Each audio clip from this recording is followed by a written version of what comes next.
Hi, you guys. Thank you guys so much for having me here. I feel like it is an honor, absolutely. For those who don't know, my name is Sydney Carter. Social media, I am known as Socialcydd, and I share my journey with HS basically every day in some form of like a vlog or inspirational or educational content. And I started sharing my journey on social media about 2.5 years ago. And it kind of just was placed on my heart one day. I was already sharing parts of my life on social media. I was doing like network marketing where you had to like share kind of like lifestyle marketing basically. And one day I went to go put a post up about my weight loss journey, and I remember feeling like I couldn't post it because I was showing scars from my flares. And I was like, I have to take it down, like this isn't gonna work. And in that moment I was like, you know what, I'm tired of hiding. Like I'm tired of feeling like I felt like I was being fake to a certain extent, because I would go through my day feeling pain and knowing that I have scars, knowing what was underneath my skin, but I was portraying a different version of myself on the internet and to my family and my friends. And so one day I just posted a picture of my butt cheeks that are full of scars from previous flares, and it was probably up for 20 minutes before I was like, it didn't get no likes, no comments, and I was like, okay, this is embarrassing. And I deleted it, and I felt so much shame again, like it started to rise to the occasion. And so I deleted that picture, but that feeling of I need to share my story just never really went away. So then I remember pivoting into TikTok. And I was like, maybe it's just like a picture thing, you know, like maybe the algorithm isn't algorithming. And I posted a TikTok of my HS, and I don't believe like it went viral at first. Like it wasn't about the numbers, but it was for myself. Like just talking about it for myself was like, I felt like I was taking my power back, and I was relinquishing the power that HS had over my life up until that point. And so I started sharing more of videos about my HS on TikTok, and I did start seeing like just more comments, more likes, seeing that my videos were getting more views. And it was when other people were like, listen, I didn't even know that like other people had this. I thought I was so alone. And that amount of comments just really struck me, because I was like, there's no way we all just been feeling the same way. Like that's crazy. And so I continued to share my journey, and it really just stemmed into Socialcydd. And even after having an account get deleted before I became Socialcydd, I knew that like that was a pivotal moment for me. Either I can stop sharing and, you know, quit social media because it felt really unfair that my account got deleted, or it was a chance for me to start over and just like really embody and take on my role of talking about HS more than I was before on my previous account. So I created Socialcydd. I started sharing HS content full like all the time. That's basically all I do on Socialcydd. Now I've pivoted to share more of my HS and my family life, just because I don't want my HS to be my only identity. I'm not just an HS warrior. I'm a mom with HS. I'm a wife with HS. I have a life with HS. And so that's why I've really took on the hashtag living with HS, because I want other people who have it to know we're not this disease. It's not our full identity.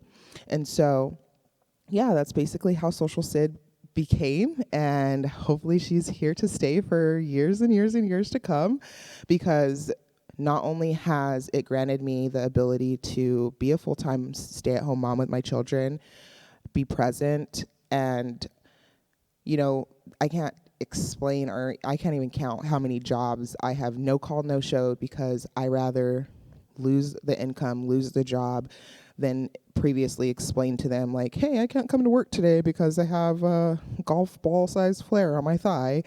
I would just quit. And so to be able to talk about my journey so openly now, and also be able to provide income for my family, and heal parts of myself that felt so broken from before.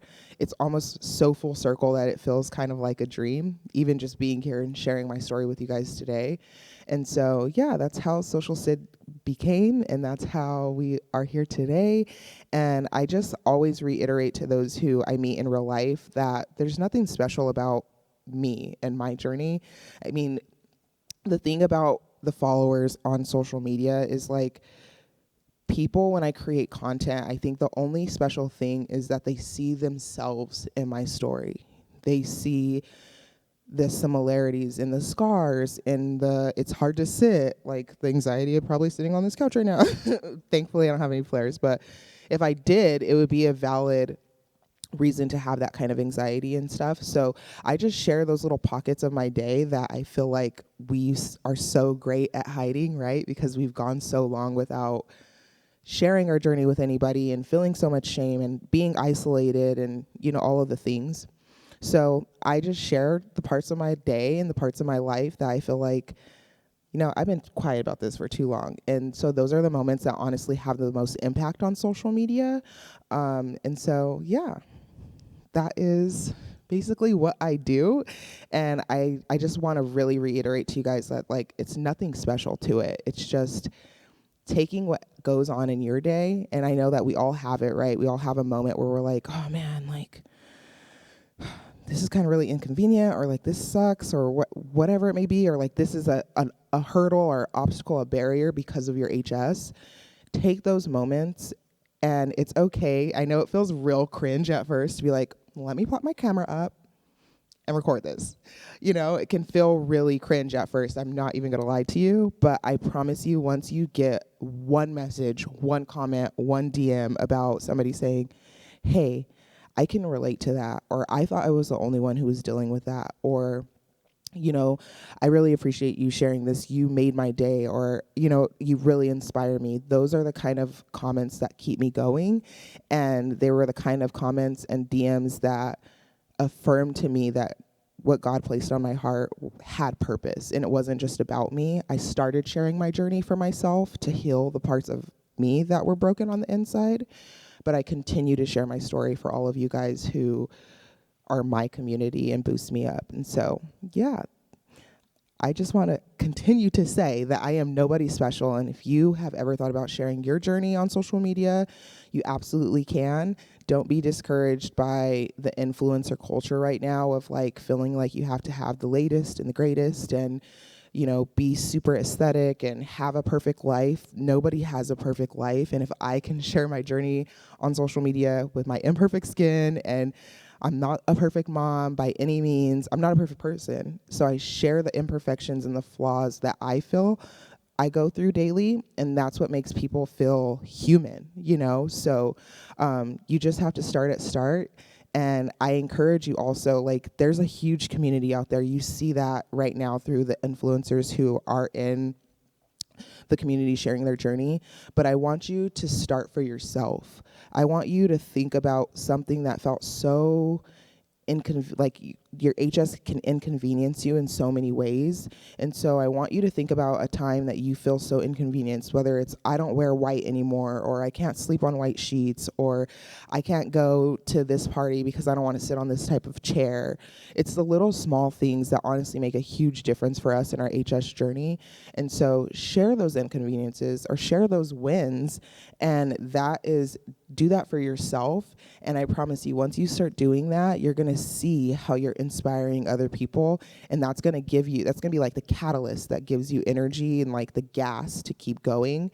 And I really love the fact that I have created a brand basically for myself of imperfection, because even on the hardest days, I'm like, man, it's honestly the best content. You know what I mean? Like when I'm having a really rough day, even though I know it feels really cringe to be like recording yourself while you're crying, or, you know, at first when I was doing my first skincare vlog and sharing my booty cheeks, I was like, what is my dad gonna think about this? You know, like we have those little thoughts, but then it's like, I'm not doing this for him. I'm doing this for somebody who has the same type of skin as me and wants to see themselves in my content. So do that for yourself also. And I think even with the influencer community, we get so inspired by each other and we see ourselves in their journeys too. And so we're not special people. I mean, we are special people because we're so strong and we're warriors. But like, to be an influencer, you do not have to be this special person who lives in this perfect house and all of these things. So just start, pick up your camera one day, and it doesn't have to be in the form of vlogging. Like, if you know that you can't take the heat of like, because we all just know that there's ugly people out there, right? They will project their insecurities onto you. Then it happens to me all the time. You know, how dare you share this? Or why is this on the internet? Or I was eating. But I'm like, I don't create content for you. I will block you. And it's okay to block them. Or if you feel like, okay, well, I want to share my journey, but maybe I don't want my dad seeing this. Y'all, I'm sure you're going to see him on Sunday at family dinner. Like, it's okay to block people on social media who you know in real life, who you feel don't deserve to see your content. That's absolutely okay. Or start with one platform and then make your way to the other platforms. So it doesn't have to, you don't have to change the world in one day. It starts with one video, and then it's the consistency that takes place after that is the impact of the community. So does anybody have any questions on, influencer, my story, how to share your story, where to start with advocacy or influencer life?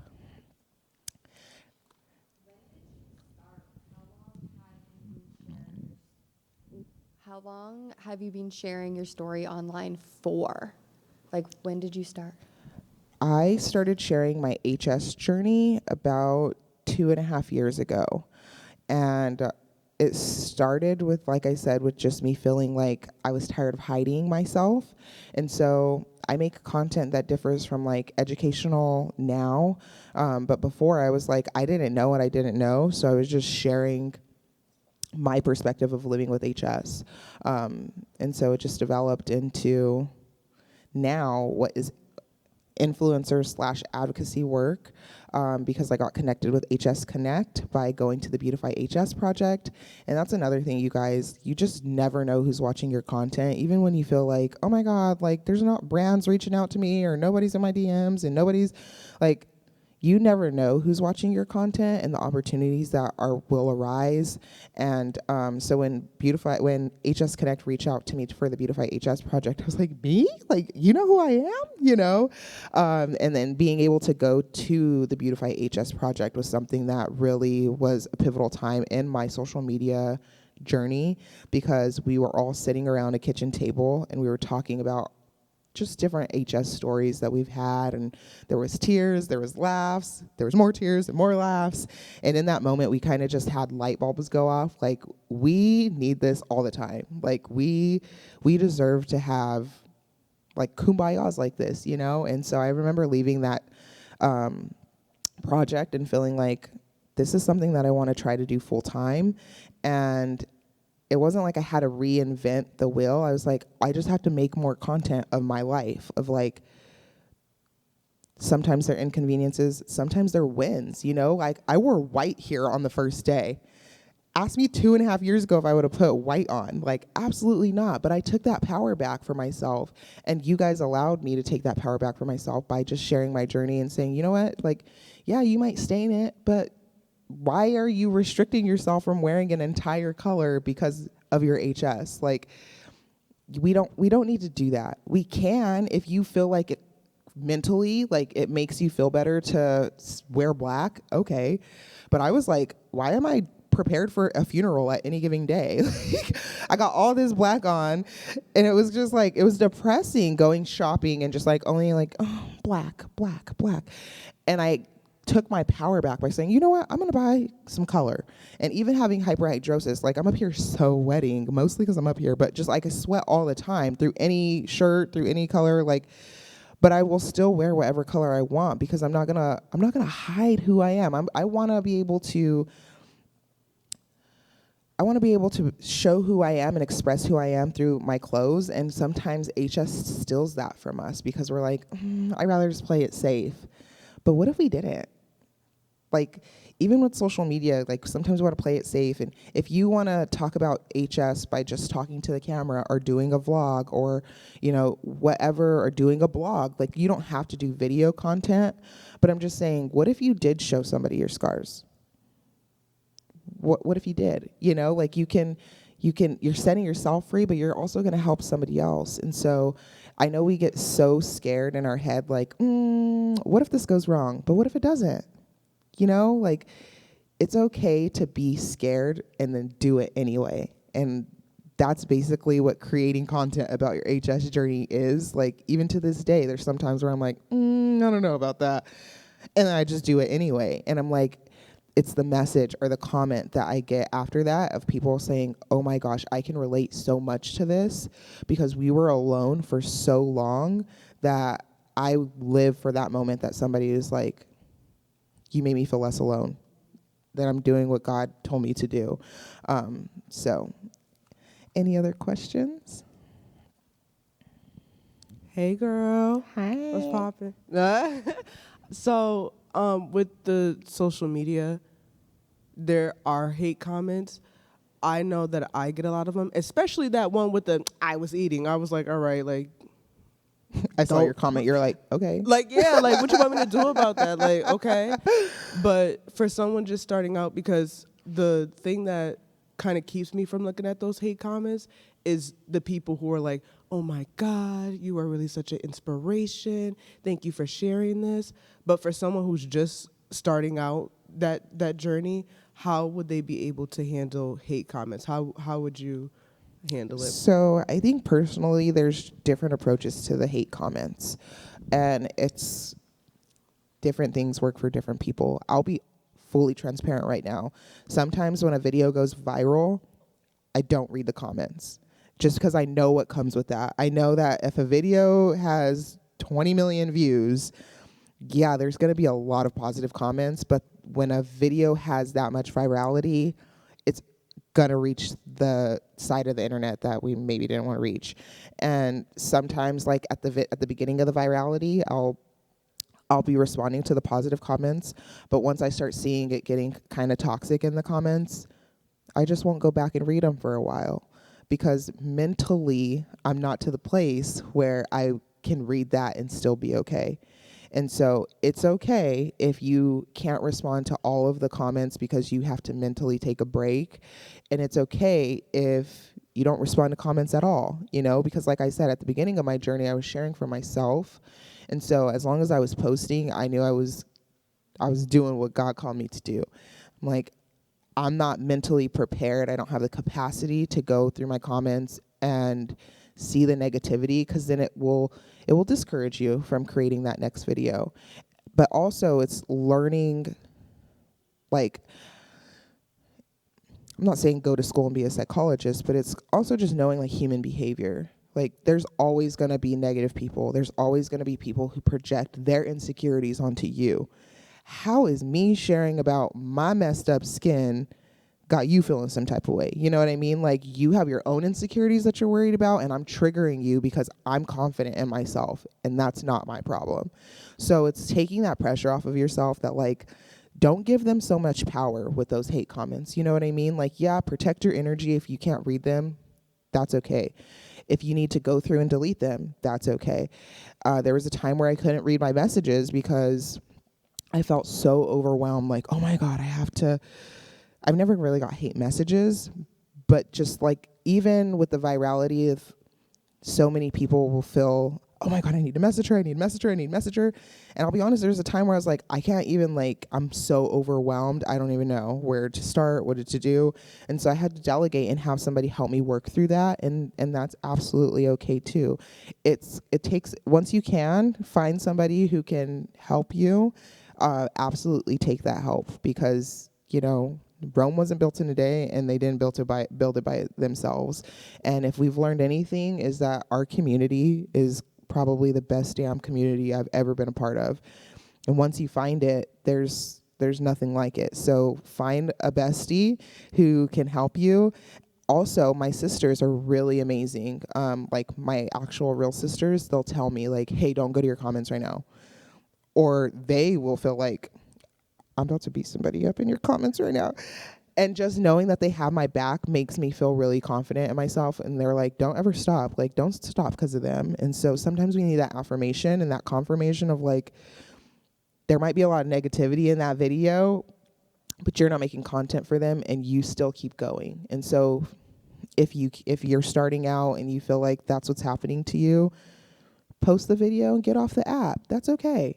It's not illegal. And if you need to delete them. But honestly, they're still count as a view and they're boosting your algorithm, baby. So you're still winning. Hey Sid, so I just want to know, throughout your advocacy journey, do you ever have moments of giving up? And if so, what do you say to yourself to keep going and pushing the movement forward? So through my advocacy journey, I don't think I've ever thought about giving up. If I think for the first time in my life, I feel like I'm exactly where I need to be. So giving up never crosses my mind. It does get hard sometimes. Like I think the influencer part of it can be hard because so many people depend on your content to probably get through their day. But advocating, like, aside from traveling and being away from my kids, that's probably the only con, honestly. I don't ever think like, I don't know if I can do this anymore. I'm like, I can do this for the rest of my life. I pray that I get to do this for the rest of my life. And so I think that's the key to advocating too, being an influencer versus being an advocate, is when you're an influencer, like I said, you're doing a lot of it for yourself. I hope that if you're an HS influencer, all the brand deals and partnerships that align with being an HS influencer come your way, because being an HS influencer also comes with the responsibility, right? We can't just share any product. We can't, because I would be toxic to the HS community if I was like, hey, like, come get this Bath and Body Works body wash.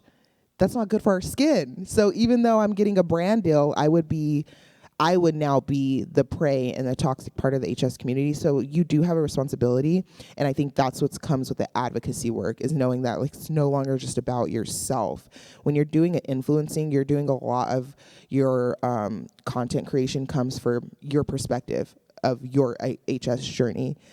Advocating is a lot of me. How can I incorporate Kara's story into my content? How can I incorporate Amani's story into my content? How can I incorporate Joey's story into my content? And men's mental, like, you know what I mean? Like, I just talked to you, Joey, about like, oh, it's Men's Mental Health Month. I want to make a video with him so we can reach the men who follow me with HS.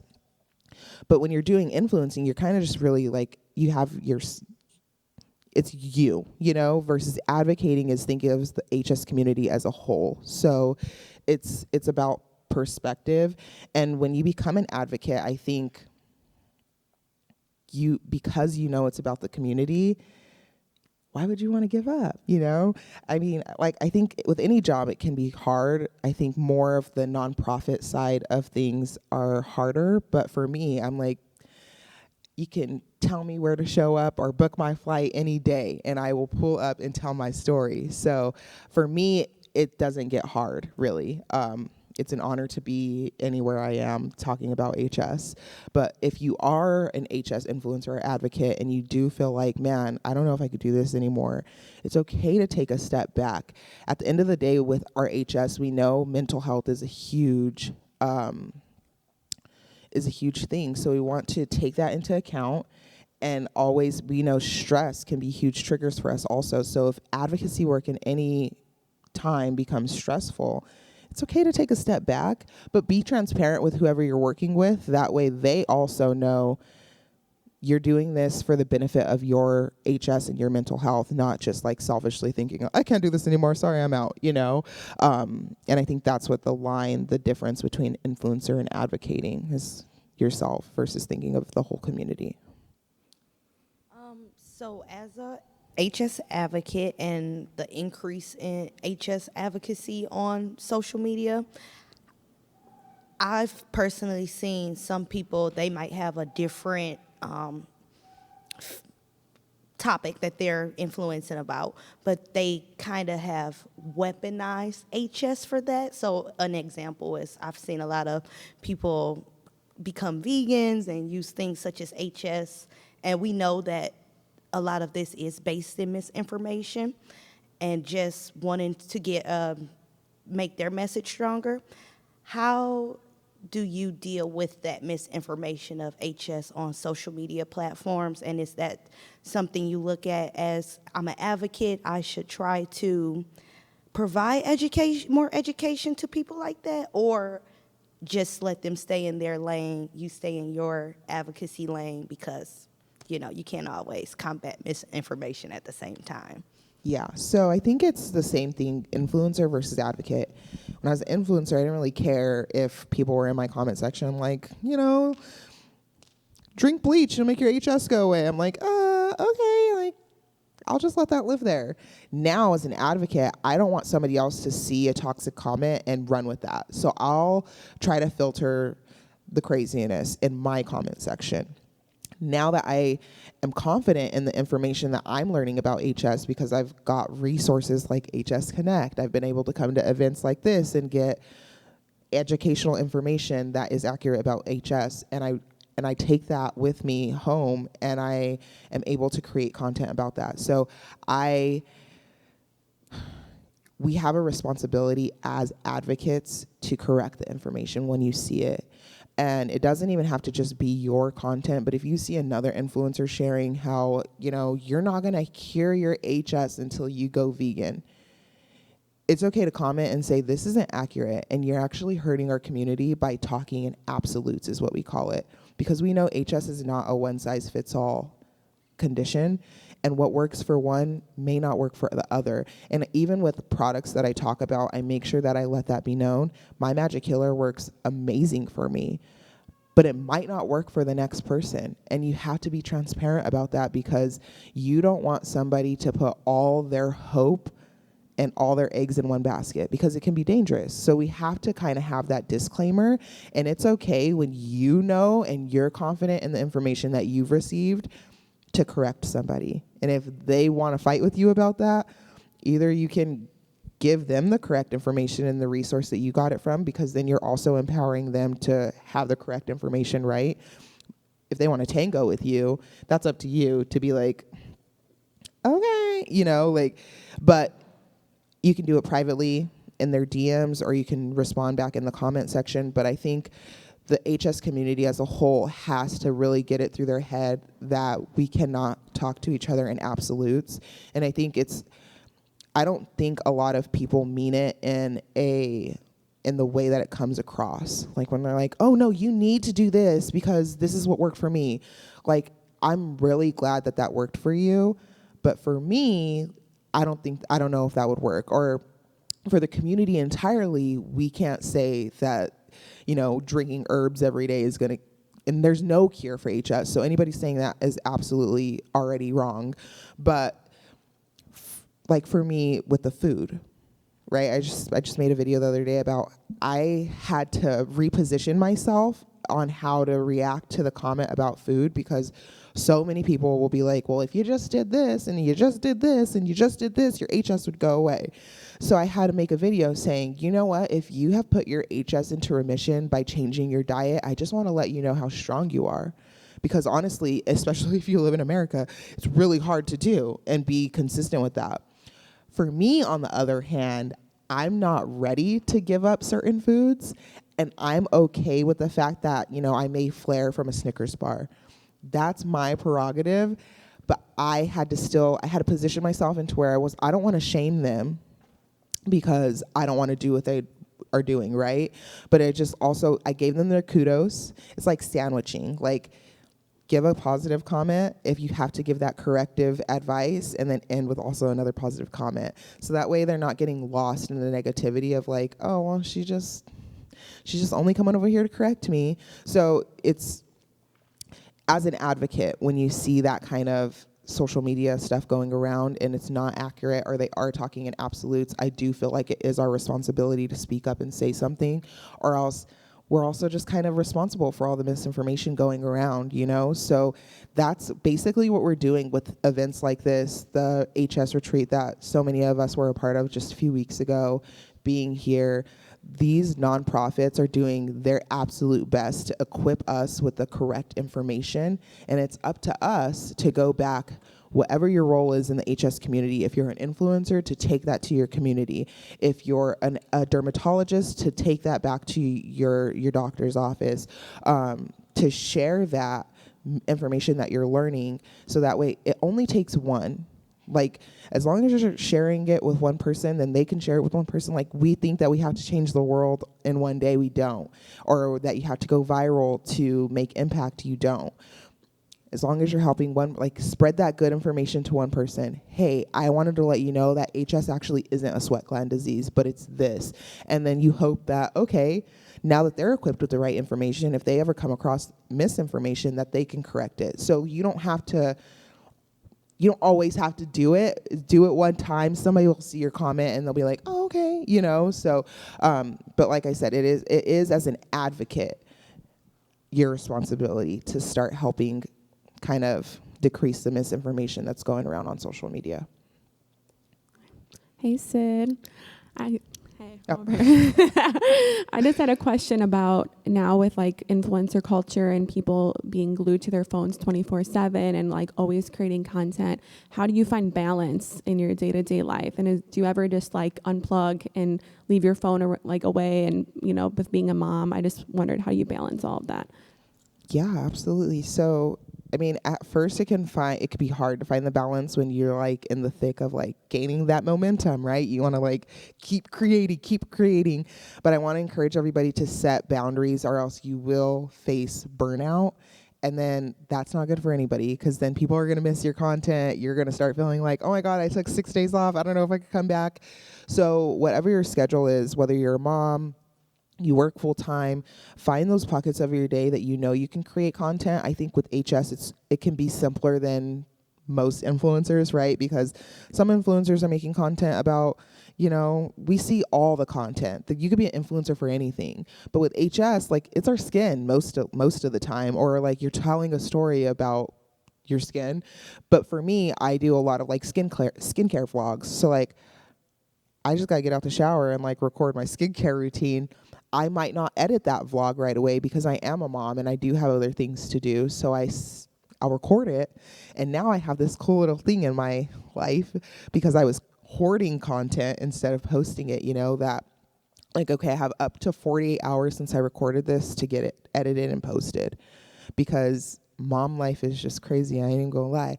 But that's why I also learned that like, I'm not just my HS. I'm also a mom with HS. I'm a wife with HS. So I can now vlog different parts of my day with my kids, and I can put my spin on it with HS, if that makes sense.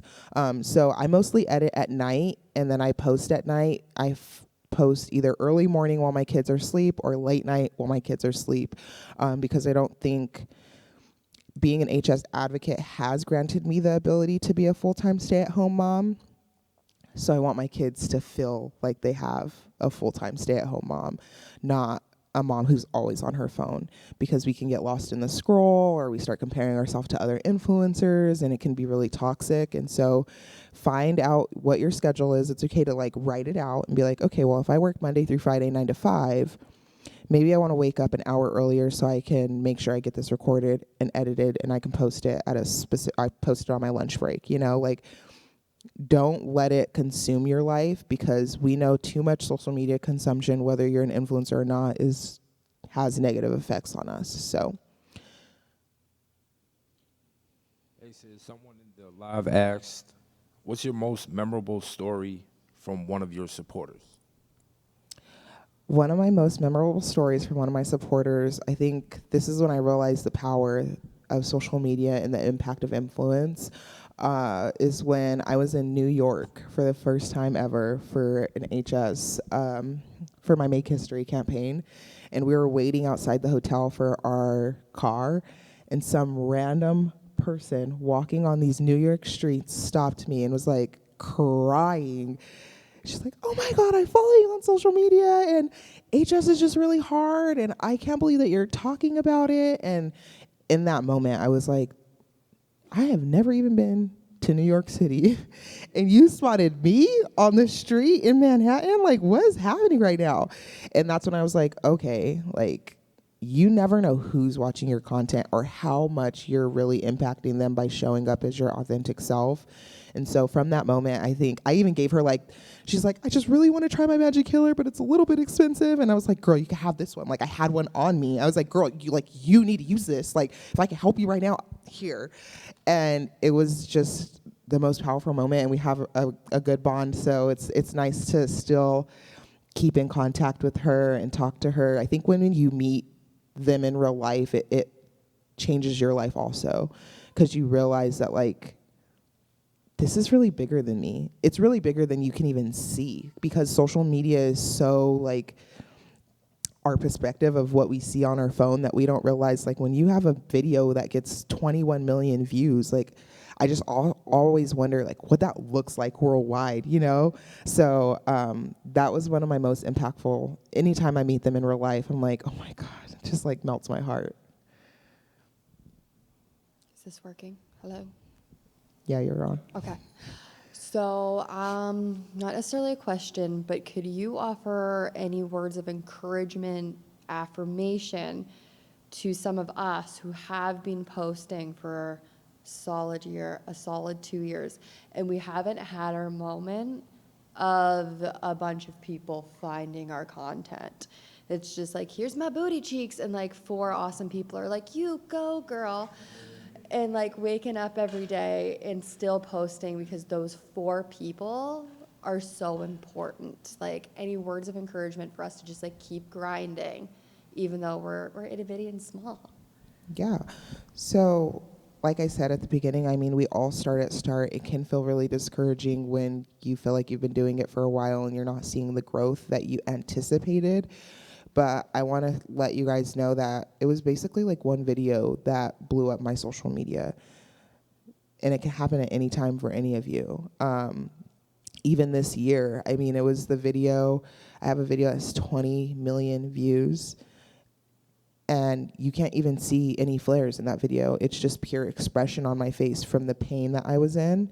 And so switch up your content. It's okay to do skincare vlogs, but then it's okay to do, you know, like I said, it can feel really cringe when you're recording yourself walking funny or crying. But I mean, those are the videos that make us feel seen the most, because like I said, you start to see yourself in that person's content. And so I just want to encourage you to keep going for those 4 people, because very quickly that 4 can become 40,000, that can become 4 million, that can become any kind of number. And don't stress on the analytics too much. Like, as long as you're helping one person, you're changing the game, you know? So keep going. Don't give up. It's okay to take a break, take a step back, take a deep breath. And then also just, like I said, learn how to pivot. If you feel like TikTok's not serving you, go to Instagram. If you feel like Instagram's not serving you, go to Facebook. If you feel like Facebook's not serving you, go ahead and try YouTube. If you feel like you have the capacity to do them all at one time, do them all at one time. If you can only do a couple, do a couple. I've had to pivot. I'm still trying to figure out the whole YouTube game, because it's okay to be like, you know what, this kind of intimidates me. I don't know if I can keep showing up in this way, or I don't know if I can show up this way on this app. I know, talking to a lot of influencers in the community, I didn't realize so many of y'all only shared your journeys on TikTok. It's like a safe place over there, you know what I mean? TikTok just comes with the vibes. But then Instagram has always been like an aesthetically pleasing kind of app, to where you feel like things have to be pretty. Y'all, HS ain't pretty. There's no way that you can dress it, like, you could wear a fly outfit, do that, be a fashionista, all the things, but like, HS isn't pretty. Be real, be raw, be genuine, and your community will come. I promise. I was just curious if you had any videos taken down for graphic content, because I have like 2 or 3 videos, and I was just curious if that's ever happened to you. Yeah, I had a whole account deleted at 38,000 followers because of the warnings. And so you always want to like take into account when you're recording your content or when you're editing, like, take a thought to be like, will this get flagged? it is okay to be like a little on the edge sometimes, be like, I don't know, we're gonna take the chance. You know what I mean?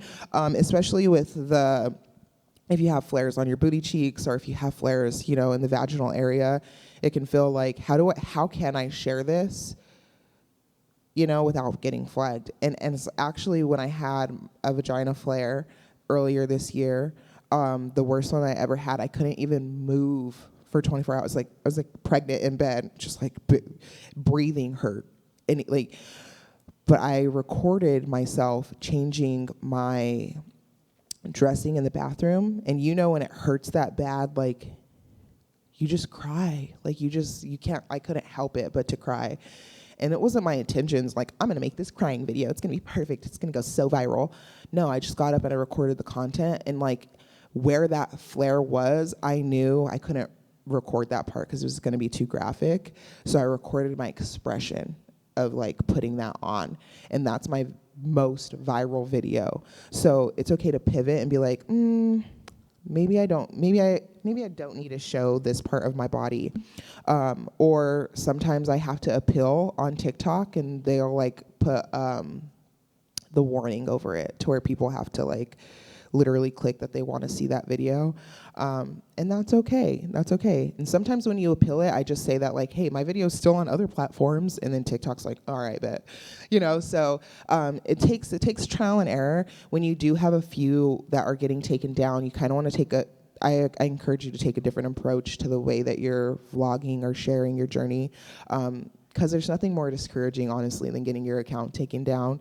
You really start to think, is this meant for me? But I promise you, it is. The more HS warriors we have sharing their journey online with accurate information, the more impact we're all going to make together. So I encourage you not to give up. Just pivot. We just have to learn how to, like, we're like professional pivoters, right? So take that into social media too and say, okay, well, maybe I'm going to try a different way, or I'm going to try a different app.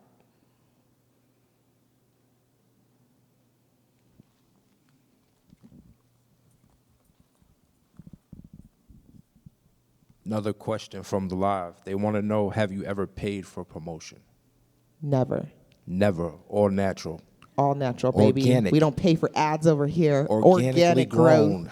growth. You guys, you want to have organic growth, truthfully. You want the algorithm to be on your side of, like, once you get on HS TikTok, you know, you kind of want to stay on that side unless you go super viral. But then even there's the pros and the cons that come with that. Of course, when you go super viral, you're getting more followers, you're getting more people who have HS. That's always a win. But like I said, there's negativity that comes with that. So you have to just be prepared for that. And if you're paying for exposure, then you definitely have to prepare for whatever negativity can come your way, because there's so many sides of the internet, you guys. Like, you know, if you're watching enough, what's trending right now, them weird carpet videos where people are like cleaning their carpet with all this excessive water. If you watch too many of those, then you start going to your For You page, and that's like all you see, right? Like, there's sides of the internet. So when you're paying for promotion, you're pushing your video, you're paying to have your video pushed out to you don't know who. So that's why I don't do paid anything. I don't got money for all that.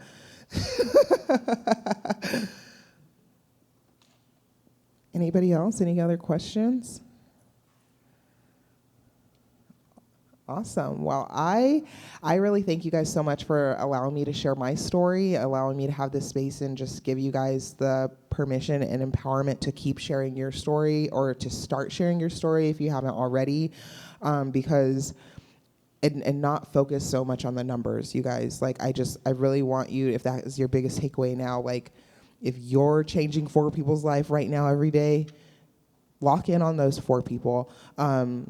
And I can say, just from, like, I'll use Kara as an example. I know she's like, I only have 3,000 followers on Instagram. And I'm like, Kara, you're literally the most inspiring person I know. Like, keep going, keep going. If you inspire me, you'll inspire the masses. Amani, same thing. Like, we're literally crying because I'm like, if I make people feel how you make me feel, then keep going, because you're just getting started. And so stop focusing so much on the numbers. Don't try to be an overnight success. Success is whatever it looks like to you. And so anytime that I wake up and I post a video about my HS, it was a successful day, baby. Don't matter about the numbers. And so don't stress about them. Keep going. The blessings and the opportunities will come, and be yourself. That's when the blessings come, is like people, even somebody from UCB was like here yesterday, and he's like, oh, I was just watching like a piece of your content hoping that I can incorporate it into what I'm working on at work. Like, what? I'm like, so you never know. But by being myself, I allow them to have that perspective into what living with HS is like. And so for me, I'm a mom, I'm a wife, I'm a Black woman with HS. And so that comes with a different reality. And so you are your own person. You have your own things that make you you.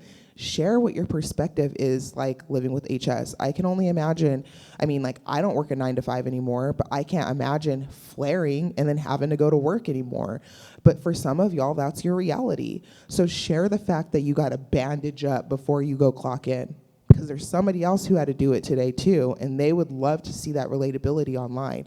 Share the fact that you're here learning about HS, because somebody else wants to see that, you know? So don't think too hard about it, or what could go viral, what could get me the followers, how can I have the brand deals. I promise you guys that stuff comes after you get your reps in, and each rep matters, AKA video. All right, thank you guys for having me. Love you. So nice to meet all of you.